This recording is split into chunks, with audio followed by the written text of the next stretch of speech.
Hello, আসসালামু আলাইকুম। আশা করি সবাই আল্লাহর রহমতে ভালো আছেন। আমিও আল্লাহর রহমতে ভালো আছি। সবাইকে গধূলি বিকেল বেলায় আমার ব্লগে স্বাগতম। তো আমি কোথায় দাঁড়িয়ে আছি, এই জায়গাটা কোথায়, আপনারা কি কেউ গেস করতে পারছেন? যারা যারা গেস করতে পারছেন তারা কমেন্টে আমাকে জায়গার নামটা জানান। এর ফাঁকে আমি আপনাদেরকে চারপাশের পরিবেশটা দেখাই। কত সুন্দর, অনেক মানুষজন ছিল। সবাই বিকেলবেলা এখানে ঘুরতে আসে। তো আকাশের রঙটা এত সুন্দর ছিল যা বলে প্রকাশ করার মতো না। চারদিকে বাতাস ছিল। তো আমি দাঁড়িয়ে আছি, উপভোগ করছিলাম চারপাশের পরিবেশটা। খুব সুন্দর ছিল। আকাশের আলো পানিতে এসে পড়ছে, খুব সুন্দর লাগছে। ধান ক্ষেত, চারপাশে সবুজ। আমি বসে আছি। অবশ্য আমার সাথে রিপন ভাই আছেন, ওনার সাথে এসেছি। উনি লাইভ করছেন, তো তার ফাঁকে আমি ভিডিও করছি।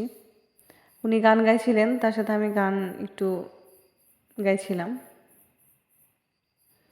এত সুন্দর পরিবেশ, আসলে গান গাওয়ার মতোই পরিবেশ, খুব সুন্দর।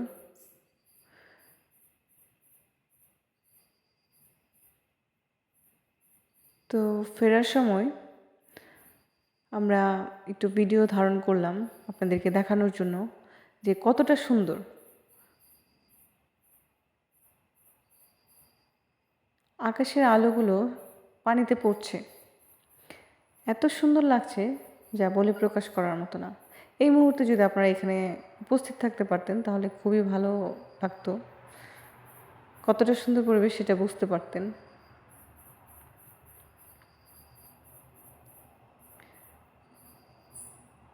বিকেলের শেষ আলো একটু থাকো, গধূলির ছায়া ফেলে যেও না গো। ও রাত যেন ছুটি নেই তোমার আলো, তাই বাসি ভালো সোনার আলো। বিকেলের শেষ আলো একটু থাকো।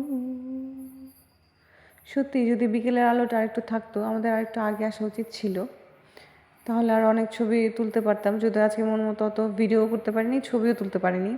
শেষবেলায় যতটুকু তুলতে পেরেছি ততটুকুই আপনাদেরকে দেখাচ্ছি। অসাধারণ সুন্দর। তো এই পরিবেশে এই গানটা আমার মনে পড়লো, তাই গাইলাম।